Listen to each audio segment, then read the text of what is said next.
Myst with Seize the Day Yacht Charters, and today we're talking about how do yacht charters work. I've been a full-time charter professional since 2011.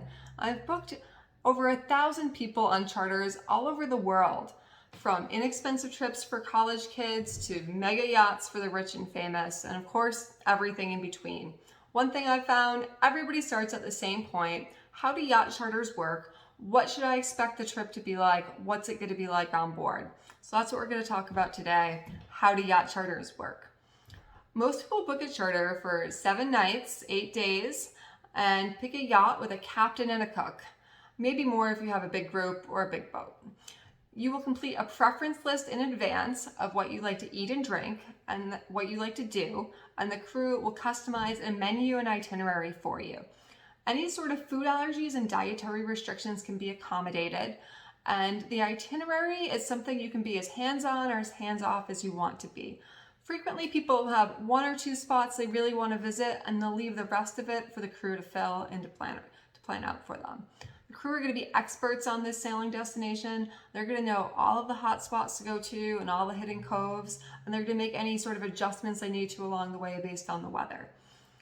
It's going to be your boat for the week. If you get somewhere and decide that you really like it, you can stay there for 2 days. That's happened on trips that I've been on before. Everybody loved it and didn't want to leave, so we adjusted our itinerary and spent 2 nights on one island. It's your boat for the week. You can adjust it as you need to. The average charter, you're going to unpack your bags once and wake up somewhere new every day.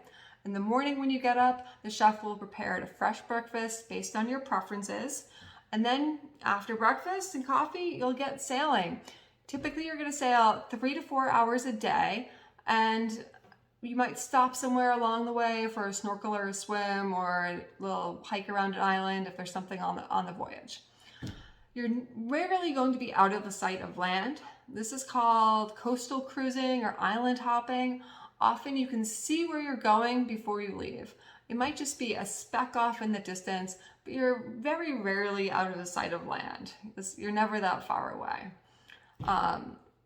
Once you get to your destination early afternoon, you have some choices. You can either hang out on the boat and use the water toys, use a stand-up paddleboard, a kayak, whatever other features the boat comes with, or you can go ashore. In the Caribbean, you're going to use a dinghy to get ashore. So a small boat will bring you from out in the water to the shore. And then when you get there, there's going to be beach bars, restaurants, maybe a waterfall hike, or some other natural attraction. In the Mediterranean, you're typically docking each night, so you can walk off and on the boat as you please. There's going to be cobblestone roads, shops to visit, maybe some fortresses or ruins. It's usually a bit more of a cultural experience and a lot to take in. So that's kind of the overview of what it's like to be on a yacht charter for a week. There's obviously a little bit more that goes into it, like picking the right boat and destination, and that's where we come in and help provide some personalized recommendations. It's a bit of a conversation where we get to know you and what you're looking for, and then send you a variety of options that would meet your criteria, and then help you, evaluate them and narrow it down until you find the perfect yacht. And that's it. That's how yacht charters work in a nutshell. If you have any questions, please don't hesitate to reach out. We'd love to help you plan your next trip. And if you like this video, give us a like and follow us on YouTube for more tips on how to plan a charter. Thanks again. Bye.